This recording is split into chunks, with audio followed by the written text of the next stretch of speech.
Jai Hind and welcome to Dev Talks. This is Aadi Achint. On this little special talk about Pakistan and its future intentions. Firstly, thank you so much for joining me today, and I hope that there is a little bit of a thought that I've put into what Pakistan is trying to do with its balance that it is trying to create between West and China, or is Pakistan actually trying to shift camp, as Pakistan would put it across, into the American side? Now, before I begin, I'd like to request all of you guys, please hit the subscribe button, like this video. It helps me reach a larger audience. And of course, yes, if you can, do help out Dev Talks by contributing towards the efforts with the numbers which are mentioned below your screen. Now, I'd like to begin with a little bit of a thought. What happened was in the last week or so, there's a bit of a news that came out. The news spoke about Pakistani shells. I'm sure some of you have read this new 122 millimeter artillery shells that have been supplied to Ukraine to fight in its fight against the Russians. Now, many of us kind of brushed this news off. Even I did, as a matter of fact. But a certain thought actually came to me, which said, "What is Pakistan doing by getting into this particular war?" Why do I ask this? Is because on one hand, Pakistanis actually want to be close to Russia, be close to China, and on the other hand, they are trying to now get into a situation which is pretty sticky, as a matter of fact, when Russia, China, and the rest of the opposition, which is there in the Ukraine war, is concerned. So why did Pakistan do something like this?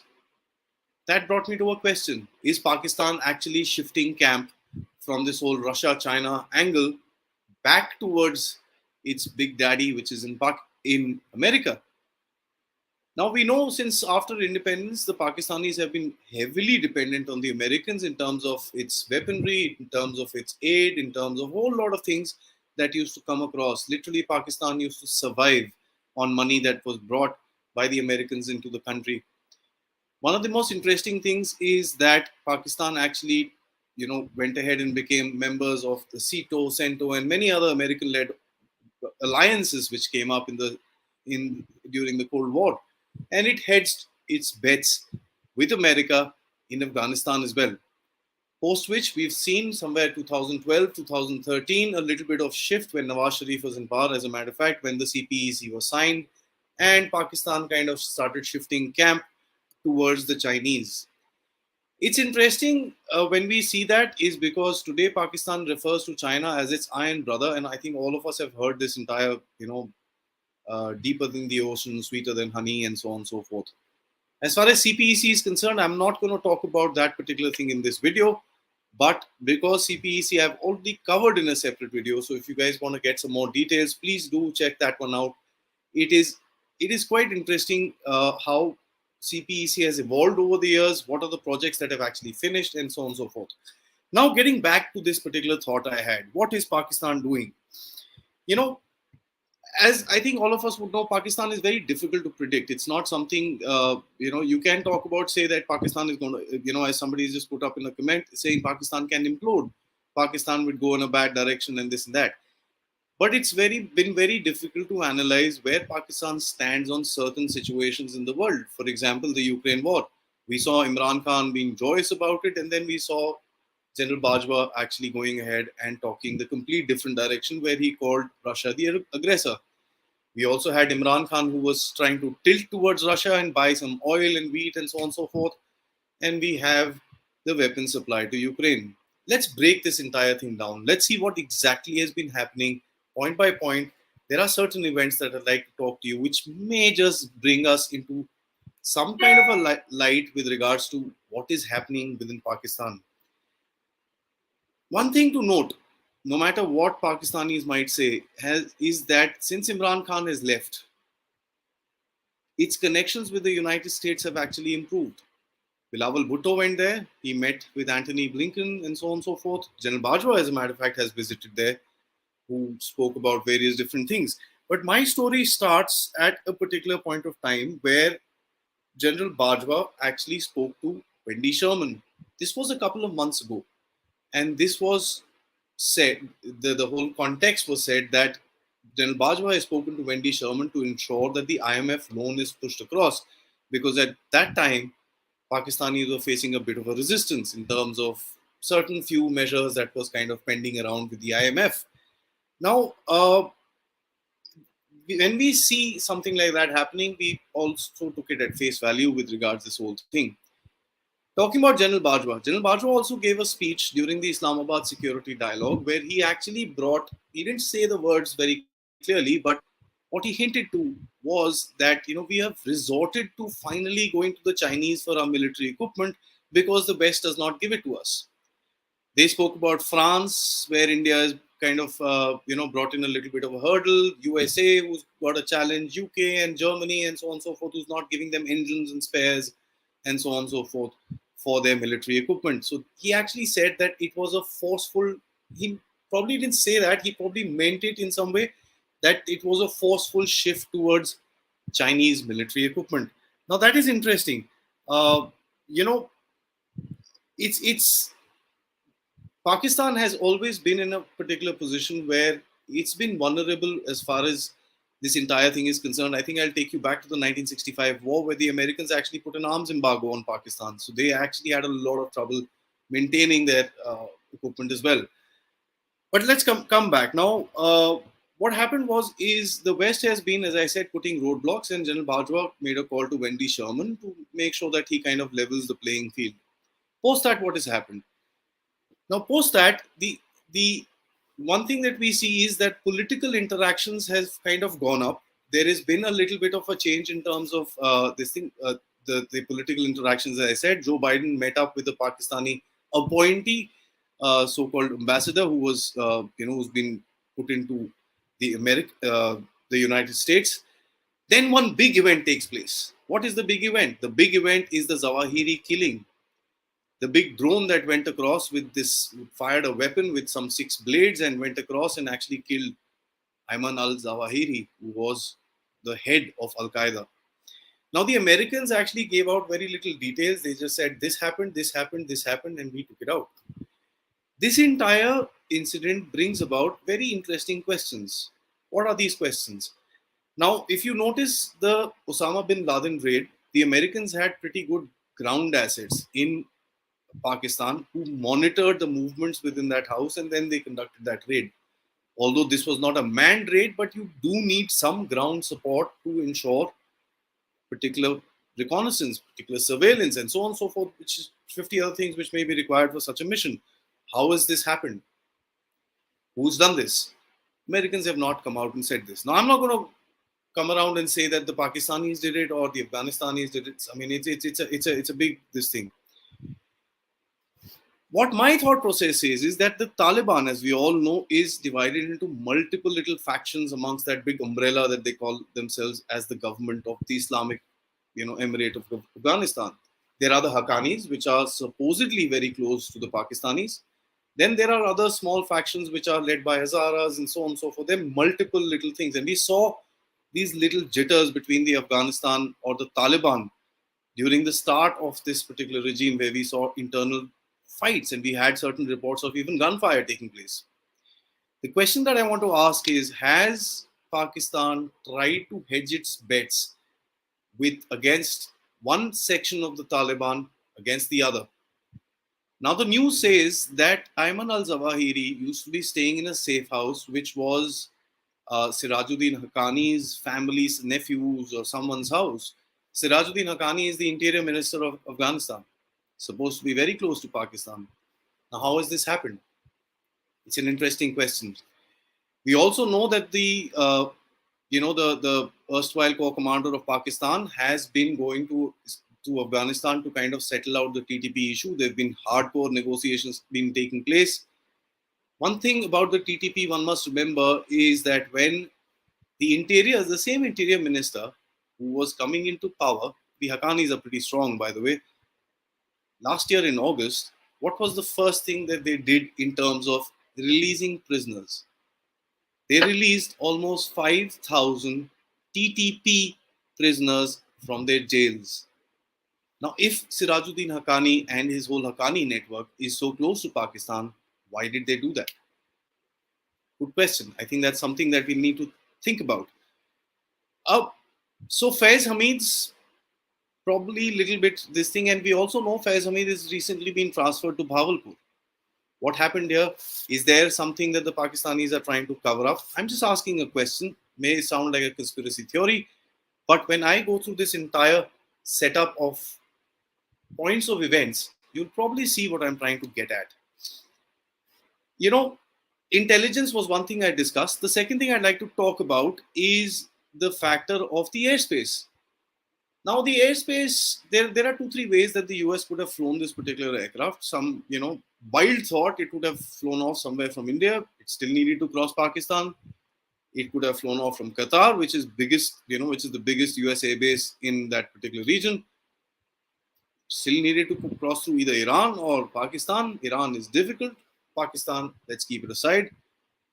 And of course, the news that again came out that this drone went from Kazakhstan, a completely different direction altogether.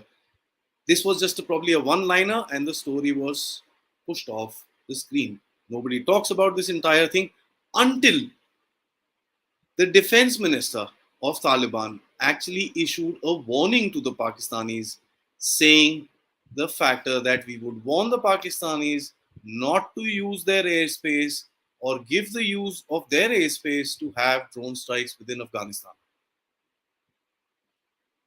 That to me is very interesting. From a country that probably does not possess any anti-aircraft ability, any sort of radar systems or anything like that, that means there is someone telling them this, or they're taking a blind shot. Why are they taking that blind shot? Question to ask. The Pakistanis probably are hedging their bets and playing Afghanistan into this entire thing, or the Taliban into this entire thing. That's one of the reasons why this thing has been caught off. As far as the airspace is concerned, I'd also like to mention in 2003, there was an agreement between the United States and the Pakistanis for the use of airspace for drone strikes or other strikes within Afghanistan. And of course, there has been a rumor which was quietly hushed off about the Chaklala airbase, which was actually given in the erstwhile agreement time to the Americans to use for their operations in Afghanistan. One thing I'd like to state here is that, previously when the Pakistani army, and I'm sorry, I just, put out a little bit of a laughter because whenever I think about this, it's really, really funny. Previously, the Pakistani army has gone ahead and given the use of its air bases to the Americans without anybody getting the whiff of it. As a matter of fact, Pervez Musharraf, during his regime, had given the Americans use of air bases without anybody getting to know. This happened during the time when he was the army chief, when Nawaz Sharif was on the throne, and when he became the so-called dictator or the military administrator of Pakistan, if you like me using that particular word. So there is a precedence of the Pakistanis handing over their bases to the Americans. Now, when you connect the events, I'm just talking about till now, there's a call or there's interactions that have begun after Imran Khan has left with Bilawal Bhutto, with the Pakistani army, General Bajwa in America, and of course the call with Wendy Sherman. Post that, what do we see? IMF starts moving a little bit. We see this Zawahiri raid, which to my mind could not have happened without some sort of gameplay by Pakistan in terms of airfield, airspaces, or intelligence. And then we also see this particular news about the Pakistanis supplying weapons to Ukraine. Now, of course, the Pakistanis are giving these weapons for money. They don't have any love lost for the Ukrainians. Let me be very clear on that. The Ukrainians are using a particular kind of caliber, which is the 122. 122 is something which has gone out of production in pretty much all Russian-based defense force countries in the world. Even India used to use, and India, to my mind, I'm open to correction here, has very limited stocks of this particular thing. Pakistanis, I'm sure, would have certain stocks of this particular weapon. Now, what have they done? They've sold this. There were reports about a British aircraft actually landing in Pakistan, collecting all this stuff and going across over there. What have the Americans given to the Pakistanis for this particular thing? Or what has the Pakistanis actually given to the Americans to get into the favor of the Americans and do these particular things? Remember the raid of Zawahiri, the weapon supply to Ukraine. It is interesting when I see something like that, is because it tells me the Pakistanis are actually getting back as a lackey, if I may use that word, actually very very strongly, of the Americans, which was the case before as well. Now, China has been quiet about this. There's not been a peep out of China about this particular movement, and that's something which is to me very interesting, because the Chinese have actually not openly but actually covertly and in a lot of other ways supported the Russians in terms of their war effort, and they actually stand by it. Where the Russians also said, "We stand by your claims in Ukraine." So there was a mutual comsi comsa between the Russians and the Chinese. Now here are the Chinese who are supporting so-called, giving money to Pakistan, supporting the Pakistanis, and so on and so forth. And Pakistanis go ahead and sell weapons to a country that is fighting pretty much the Chinese best friend today. How does that go down Chinese throats? I think there's a big lesson that the Chinese should learn, and let me put this across very clearly about this, is that the Pakistanis can never be loyal to anyone. Please look at their history. They were with the states, they took money from the states, created the Taliban, fought against the Russians. Post that, they turned the same Taliban and left them across, and which actually created this whole Al Qaeda movement. And there are enough and more documentarial evidence that a lot of the fractions of the ISI were involved in certain activities of this particular group. What happens then? The 9/11 takes place. Now the same Taliban that the Pakistan helped create becomes the enemy, right? The Americans fight a 20-year-old war, taking money from the Americans. They've been, stabbing the Americans at the back. They went to the Russians asking for wheat and so on and so forth, and they went ahead and sold weapons to Ukraine. By the way, Russia has actually stopped a shipment of wheat that was supposed to come to Pakistan. They've literally said, "We're not giving it to you."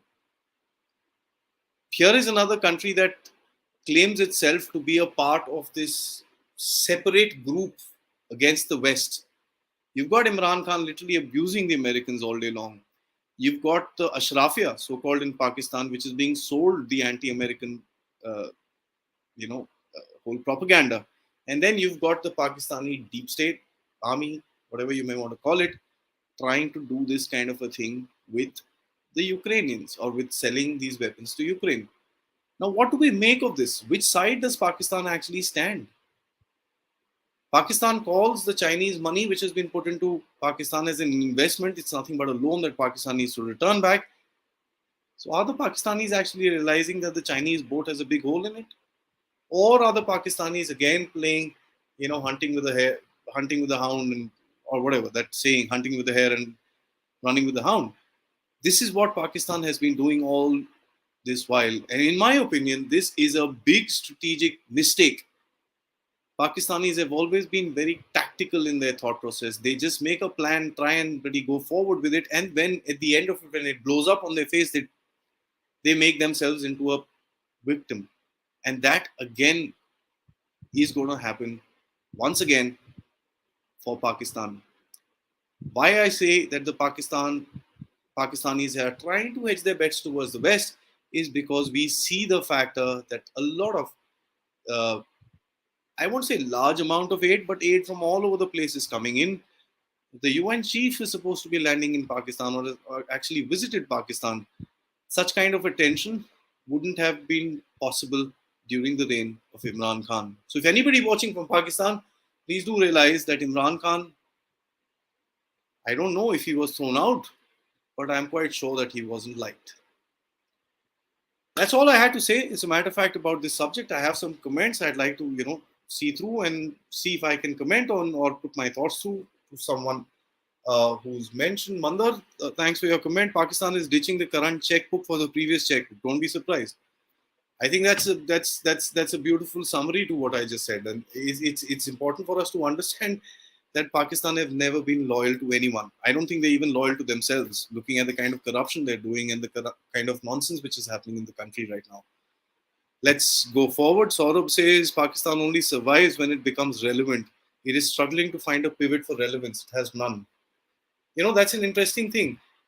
It's probably trying to find some sort of a relevance within this whole issue of Russia Ukraine, within this whole issue with regards to floods. And a lot of Pakistanis actually say this, that a lot of the times Pakistan uses these natural disasters as an opportunity. It's sad that I need to even say it, but this is something not me, the Pakistanis themselves say. A lot of the guys that you see on YouTube are pretty much saying the same thing.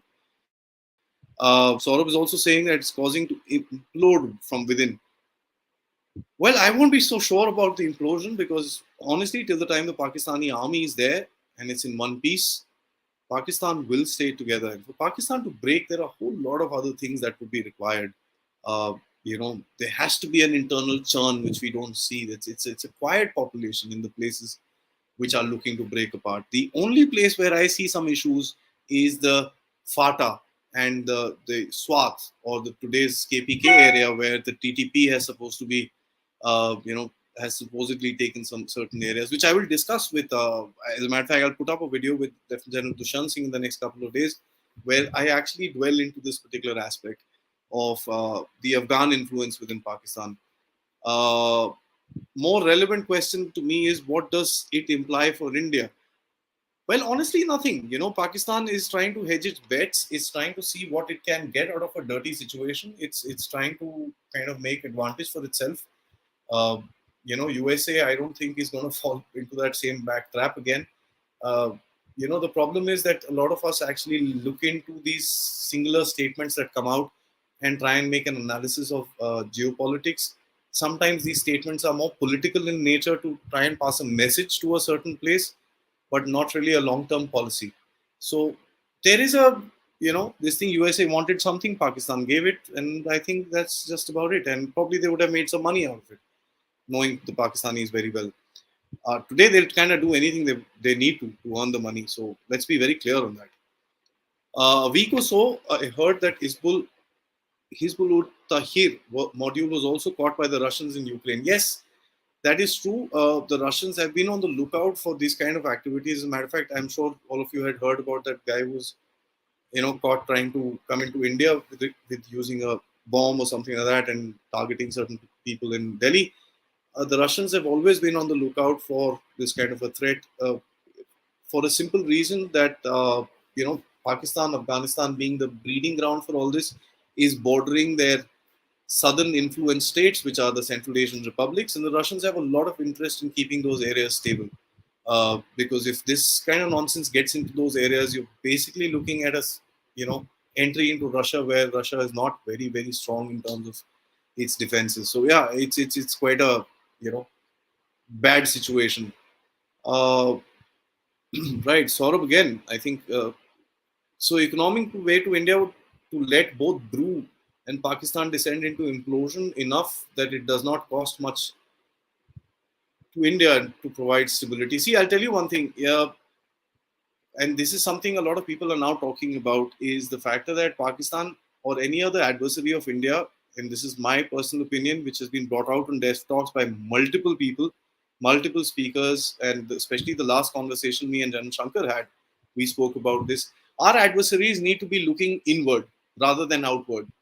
And that's what they try and do to us. Remember all the propaganda that happens around us. Remember all these one day issues that come up where there's a huge trend and it just dies off. These are all propaganda. These are all pretty much a lot of the mind games which are being played by our adversaries. We need to make them look inward so that they don't have time to do all this stuff. Pakistan, on one end, yes, is looking inward largely, and we have more or less a secure, western border, apart from these little terrorist incidents that keep taking place, and of course that one firing incident that took place yesterday. Let's move on. Pakistan. Kiran says Pakistan is a mistress. Everyone can use it except India. Well, yeah, to an extent, yes. And Pakistan has also been, if you look at it, Pakistan has taken advantage of many countries. They've what they've done to China. I mean, I don't think the Chinese would have gotten something like this from anywhere. What they've done to the states, well, a lot of Pakistanis are scared of Republicans winning the next election in the United States, because a lot of the Republicans actually are not very happy with what Pakistan did.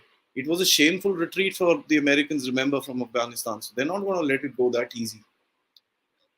Yes, sir. Mr. Venki says, let's be clear, Pakistan is famished, impoverished, marooned, and politically fragmented. Sir, I think you've hit the spot in terms of the adjectives. It is economically depleted and militarily battling its own cronies. Well, uh, Hillary Clinton had once said, she had said that if you keep snakes in your backyard once or twice, they're going to come back and bite you. And that's what the mistake the Pakistanis have made.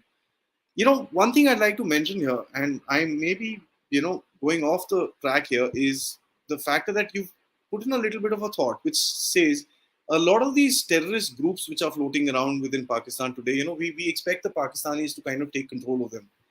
Remember one thing, if Pakistan actually takes full control of them, there are certain elements within these groups which are probably not known to the Pakistanis, which will start doing boom, boom, boom, boom within their own country. And that becomes a big problem. Some time ago, I was listening to one Iranian, analyst who was talking about the Hezbollah and a lot of these groups which are operating in the Middle East, who spoke about the factor that, there are times we can't control these guys anymore. And this is something which is quite possibly true for Pakistan. Today, it might not want to have any incidents because of his own issue with the FATF and stuff like that in India, but these incidents do keep happening because of certain elements which actually exist within Pakistan, which are out of control of their own makers. So yeah, I think I buy your cronies kind of argument very, very clearly. With no money available either to sustain itself or to pump its expendables, which is why a ceasefire. Yes, actually, which is why a ceasefire, which is why I think India also gave Pakistan a break, because we also wanted to focus on the other side. And daily firing and this and that was something that the Pakistanis would not have been able to afford currently, especially with this incident that happened, yesterday, with some firing that took place on the international border, by the way. If the LOC becomes hot again, let me assure you, Pakistan is going to be in serious, serious trouble. How the whole, what do you call, the whole ceasefire was signed up and this and that is a whole different discussion. We can look at it in some other, discussion. But yes, what you're saying is absolutely right. Akash, thank you so much. It's nice to hear that. Mr. Venki once again says that once it has money, it will be back for sure, back to its old habits. And I don't have a doubt about that. Let me assure you, because as I said, Pakistan may not be fully in control of these elements itself, and there are a whole lot of these. Remember, this thing is not new. This is not 3-5 years old. This is like 30, 40, 50 years old, where these elements were created by the Pakistanis and put across to kind of, needle around with India. Mr. Nair says, what is in it for the US? Not just splitting it from China, but leverage the US will get over India. Get India to ease off on Russia and SCO. Interestingly, yes, sir, to a large extent, I agree with you. But I'll also say this. USA would use Pakistan to get whatever it needs to get. And if it costs a couple of $1 million, I don't think USA is much too worried about that. Secondly, I am not too sure, or I would actually try and, give an argument that whatever is happening in Pakistan in terms of the economic distress that is taking place is probably a weapon directed by the US towards China. Remember, China has invested quite a bit into Pakistan, has put in a lot of money into Pakistan. Now, if Pakistan sinks, which actually it is, in literally speaking, what's going to happen to all that money that the Chinese have put in? With China and its own economic problems, well, it's going to be a tough call for the Chinese. And trust me, when you talk about the BRI or the CPEC, the China-Pakistan economic corridor was the prime, the flagship of the BRI. So yeah, it's an interesting thing. I think the Zawahiri episode is the Pakistani sending a message to Taliban who won't help with the TTP problem. Those drones had to use Pakistan airspace, if not a base. Yeah, exactly. And that's what I'm trying to say, that the Pakistanis are now playing with the factions within the Taliban to try and see if they can get something out of it themselves, because they're in a distress situation. Guys, remember one thing, they're losing 4 to 6 soldiers a day. Yesterday we had this captain and with some 3-4 chaps who got caught. They're killing Pakistanis, like Pakistani soldiers, like nobody's business. I think the Pakistanis have lost more than 300 soldiers since the year has begun, and that's a lot. That's a huge cost to pay. Remember, these are human beings. They have families. They're going back in coffins. What kind of an impact will it have on the population, where the Pakistani army is pretty much helpless today? So these are all tricks, as you're saying, to kind of get some control over the Taliban to stop this nonsense. Uh, Probably a leverage call, and that's exactly what I'm trying to get at. Actually, thank you so much for putting it across in a different way. Pakistan ideology wasn't backed by a philosophical state that sought to work out, if not Hindu hatred, then what? Without Hindu hatred, they are bankrupt as a philosophical state. Yes, as a matter of fact, I say this one thing very clearly, and the Pakistani-Chinese relationship, for that matter, is based on this whole anti-India thing. And Pakistanis say this themselves. If the Chinese and Indians actually shake their hands together, tumhara kya hoga? So this is something that the Pakistani media talks about. So it's what you're saying is absolutely right. It's important that one thing that we need to figure out. There is a bit of a game which is being played within this region. China being one of the main targets, probably a lot of other places are getting hit to ensure that the Chinese are made to look bad. I don't know. The Americans are quite capable of. Look what they're doing to Europe in this whole fight with Ukraine. To keep the fight up, Europe is going to go dark. And it's ridiculous at the end of it. But anyways, that's how it is. John says, I'm not aware of US having any bases in Kazakhstan. Tajikistan, however, is a possibility. I think they have something there. Well, the US to that, interestingly speaking, because of its anti, Russia thing, the US has got a lot of covert relations with these Central Asian republics, and some more than what we do know. Tajikistan, yes, they do have a base. This particular news was put out, and as a matter of fact, there's nothing more that you can find about it than one news article that was put out that these drones came from there, from Central Asia somewhere. And it's the whole point, which actually brings me to the second, your first comment, which spoke about the drones had to use Pakistani airspace. Well, yeah, that's the whole thing. Mandar says there are officer shortages in those areas now where the Baloch and Taliban are killing. Yes, that's an interesting thing because the Baloch BLA has actually gone ahead and shaken hands with the TTP. There, when something like that happens, one of the biggest things that we're going to see is a very clear escalation of the kind of violence that the BLA has been involved in. Till now, the BLA has been kind of a, not a very, very aggressive agency, but the recent blast that you remember that took out, I think, 3 Chinese instructors, professors, teachers, whatever they were, in Karachi, told you there's a bit of a shift that took place within the ideology and within the ways of operations within the BLA. So that's interesting. Yeah, I mean, this whole thing is such a fluid situation. You can imagine Pakistan sitting, a sickening economy. You've got Imran Khan screaming on top of his lungs to try and break up or even push across the whole thing. He spoke about some army chief being selected, this, that, there's a whole conspiracy. There's a whole controversy actually happening in Pakistan about that. I mean, I think, in my opinion, he just said the right thing.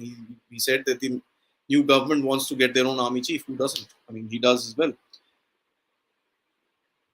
There's the floods, which has taken 1/3 of the country. And guys, by the way, the floods are still coming down towards the southern part of the country. One can only imagine what's going to happen when it reaches the south. There's been no sowing this year. The IMF money has come, of course, but it's going to be channeled out. As the joke says, that every time money comes into Pakistan, property prices in Dubai and London actually go up. And there's some truth to it, by the way. There's the Pakistanis are the 3rd highest owners of properties after Indians in England. So there's some truth to this entire thing. So you don't know what's going to happen. And the last comment I'm going to say is Pakistan double crossing again. Yes, of course, sir, they are. I think, Manda, sorry, I missed this comment of yours. Western sanctions on Russia will become a case study on how not to do sanctions, and Russian sanctions on Europe will become another case study on how to do sanctions. Well, you know what? Honestly, I'd like to just disagree, because to my mind, sanctions don't work.